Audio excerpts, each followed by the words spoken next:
समर्पण क्लासेज में आप सभी का स्वागत है। आज हम लोग प्रकाश संश्लेषण के बारे में अध्ययन करेंगे। तो प्रकाश संश्लेषण क्या है? देखिए, हमें पता है कि जो पौधे होते हैं, पौधे स्वपोषी होते हैं। स्वपोषी मतलब क्या होता है? स्वपोषी मतलब जो अपने भोजन का निर्माण स्वयं करे। तो पौधे भी अपने भोजन का निर्माण स्वयं कर लेते हैं, इसलिए उनको भी हम स्वपोषी कहते हैं। अगर कोई पूछे भाई पौधे स्वपोषी क्यों है, अर्थात वह अपने भोजन का निर्माण स्वयं कैसे करते हैं, तो आपको बताना है क्या कि पौधे अपने भोजन का निर्माण स्वतः करते हैं प्रकाश संश्लेषण की क्रिया के द्वारा।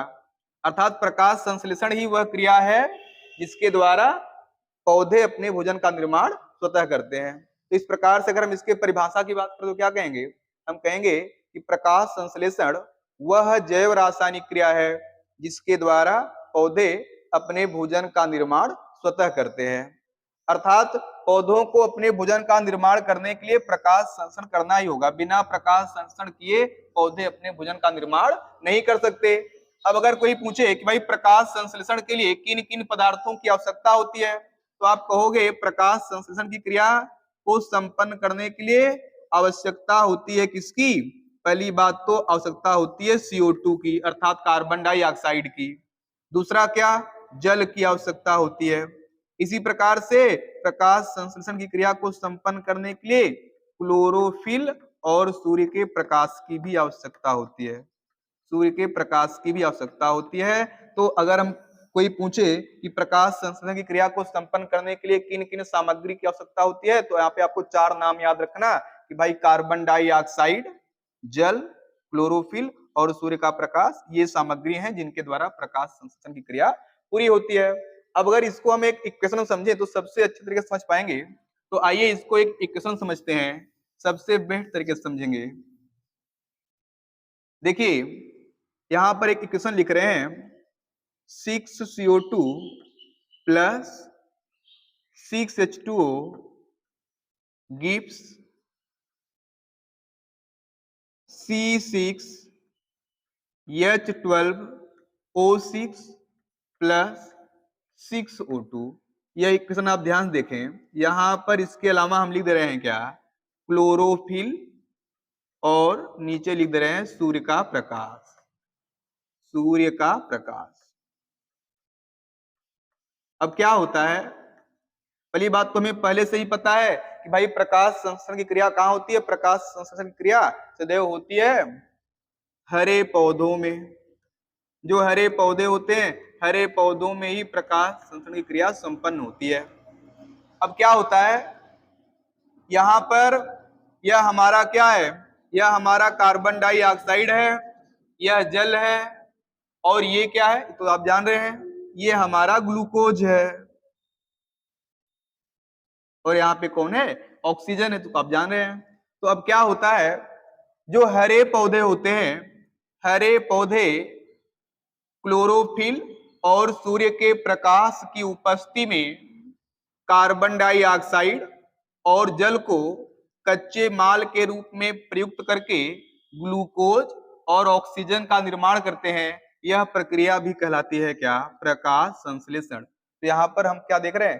प्रकाश संश्लेषण की यहाँ पे दूसरी परिभाषा आ गई। कैसे बोले कि भाई जो हरे पौधे होते हैं, हरे पौधे क्लोरोफिल और सूर्य के प्रकाश की उपस्थिति में कार्बन डाइऑक्साइड और जल को कच्चे माल के रूप में प्रयुक्त करके ग्लूकोज और ऑक्सीजन का निर्माण करते हैं। इस प्रक्रिया को बोलते हैं क्या? प्रकाश संश्लेषण। तो यहाँ पे दूसरी परिभाषा हो गई।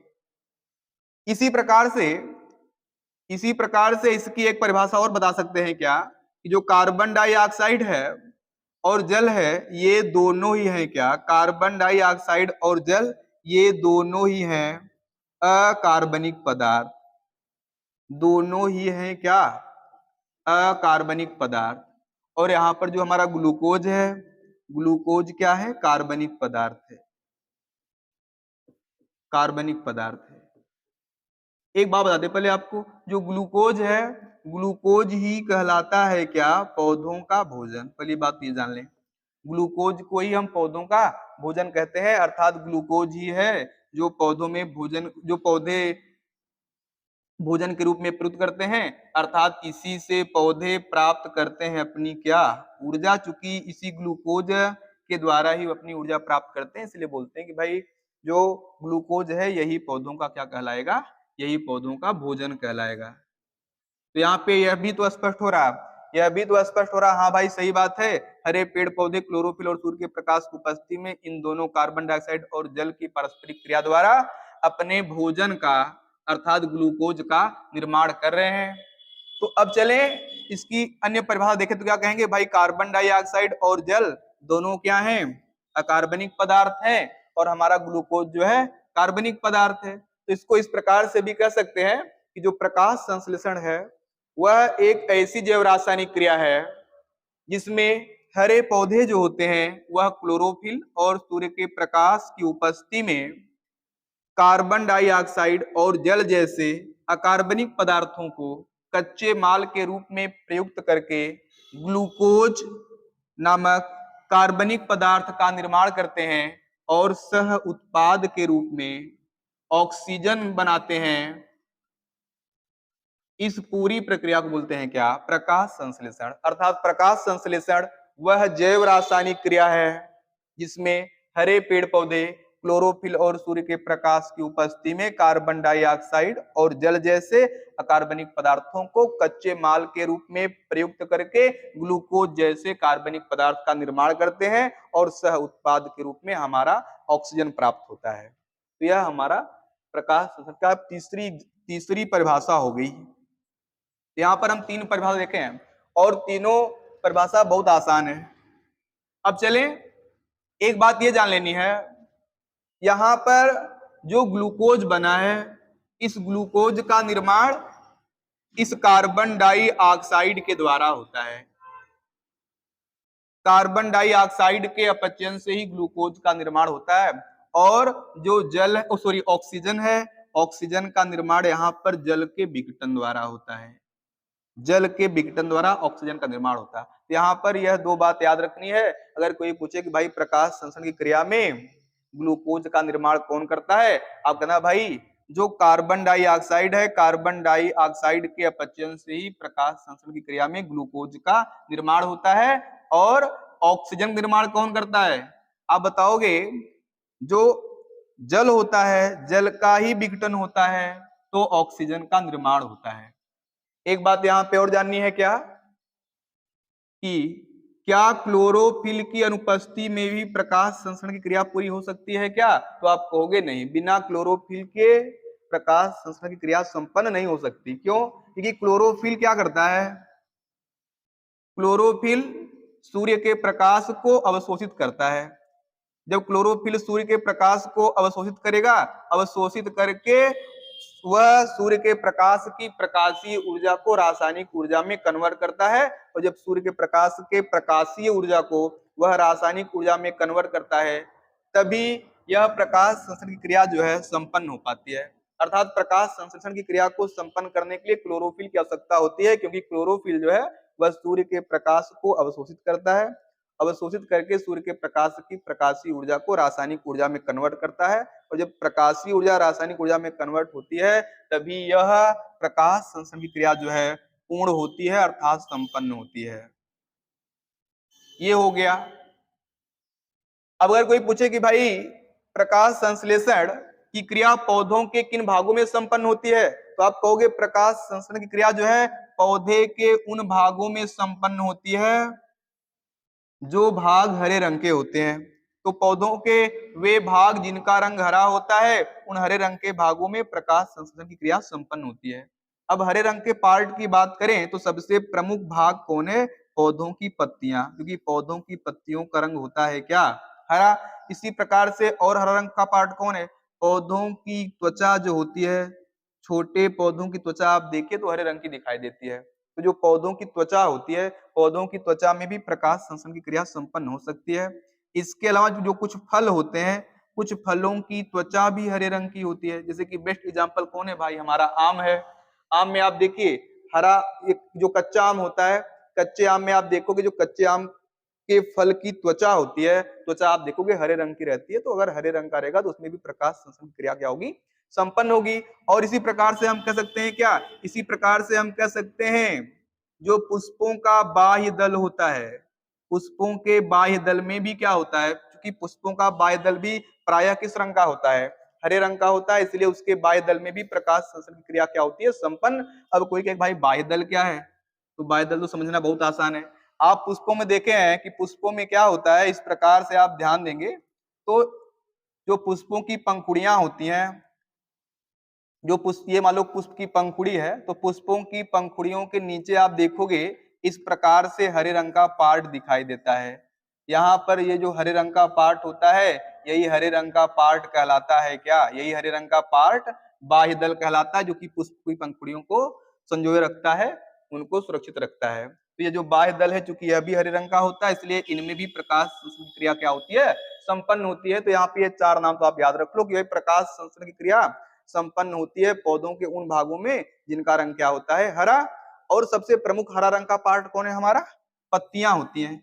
अब यहाँ पर एक बात और आती है, यदि कोई पूछे कि भाई हरे रंग के पार्ट में ही प्रकाश संश्लेषण क्रिया संपन्न क्यों होती है, अन्य भागों में क्यों नहीं, तो आपको ये बताना है कि जो हरे रंग का पार्ट जैसे कि पत्ती हो गया, त्वचा, ये सब हो गए, तो हरे रंग के पार्ट में क्या होता है, जो हरे रंग का पार्ट होता है, हरे रंग के पार्ट का निर्माण जिन कोशिकाओं से होता है, हरे रंग के पार्ट का निर्माण जिन कोशिकाओं से होता है, उन कोशिकाओं में हरित लवक नामक कोशिकांग उपस्थित होता है, जिसको हम इंग्लिश में क्लोरोप्लास्ट के नाम से भी जानते हैं। और उसी हरित लवक अर्थात क्लोरोप्लास्ट में ही क्लोरोफिल नामक रंगा पदार्थ उपस्थित होता है, और इसी क्लोरोफिल की उपस्थिति में ही प्रकाश संश्लेषण की क्रिया क्या होती है, संपन्न होती है। तो याद रखना कि भाई हरे रंग के पार्ट में प्रकाश संश्लेषण की क्रिया संपन्न क्यों होती है, इसलिए क्योंकि जो हरे रंग का पार्ट होता है, हरे रंग का पार्ट जो है उसकी कोशिकाएं होती हैं, उनकी कोशिकाओं में हरित लवक अर्थात क्लोरोप्लास्ट नामक कोशिकांग उपस्थित होता है, और यही कोशिकांग है जिसमें हमारा क्लोरोफिल नामक रंग देने वाला पदार्थ मिलता है, और यही क्लोरोफिल है जो प्रकाश संश्लेषण क्रिया क्या करता है, संपन्न करता है।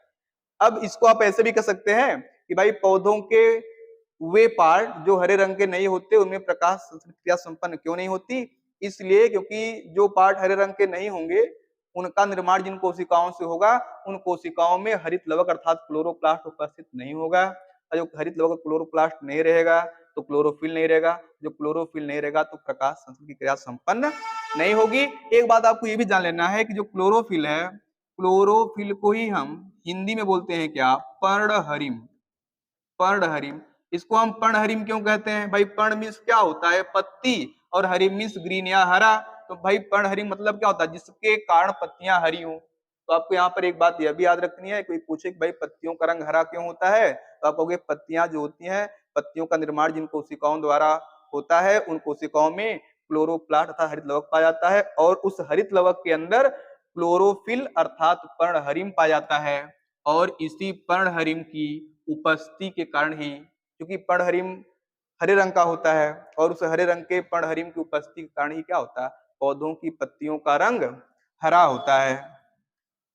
नाम से भी स्पष्ट है, पर्णहरिम अर्थात पर्ण मीन्स पत्ती, हरिम मीन्स हरे रंग का, ठीक है, तो ये हो गया। और क्लोरोफिल अगर आप देखें, क्लोरोफिल से भी स्पष्ट है, क्लोरो मीन्स ग्रीन होता है, और फिल मीन्स पत्तियां होता है, तो ग्रीन लीफ जिसके कारण हो वह है कौन, हमारा क्लोरोफिल। तो ये रहा क्या, प्रकाश संश्लेषण। अब एक बात यहाँ पे और जान लेना है, अभी आपको बताएंगे क्या पर्णरंध्र क्या होते हैं, तो आइए सीखते हैं कि पर्णरंध्र क्या है। पर्णरंध्र क्या होता है, पर्णरंध्र, इसको इंग्लिश में स्टोमेटा के नाम से जानते हैं। पर्णरंध्र को इंग्लिश में स्टोमेटा के नाम जानते हैं। तो पर्णरंध्र अर्थात स्टोमेटा क्या है, जो पत्तियां होती हैं, पौधों की पत्तियों में छोटे छोटे छिद्र पाए जाते हैं, उन्हीं छिद्रों को हम रंध्र के नाम से जानते हैं, या स्टोमेटा के नाम जानते हैं। अर्थात क्या, पौधों की पत्तियों में जो छोटे छोटे छिद्र हैं, वही छिद्र ही क्या कहलाते हैं, रंध्र कहलाते हैं। अब रंध्रों का या छिद्रों का काम क्या होता है, जो रंध्र होते हैं वह पत्तियों और पर्यावरण इन दोनों के बीच जल और ऑक्सीजन इन सब का आदान प्रदान करते हैं। अगर कोई कहे भाई जल हो गया, ऑक्सीजन हो गया, या कह दो कि कार्बन डाइऑक्साइड हो गया, जल, ऑक्सीजन या कार्बन डाइऑक्साइड, ये सारे पदार्थ जो होते हैं, इन सारे पदार्थों का पौधों की पत्तियों और पर्यावरण के बीच आदान प्रदान होता है। किनके माध्यम से? रंध्रों के माध्यम से। तो रंध्र क्या है? रंध्र है पौधों की पत्तियों में उपस्थित छोटे छोटे छिद्र, और ये जो छिद्र होते हैं, इन्हीं छिद्रों के माध्यम से पौधों की पत्तियों और पर्यावरण के बीच जल और विभिन्न प्रकार के गैसीय पदार्थों का होता है क्या? आदान प्रदान। तो चलिए ठीक है, धन्यवाद।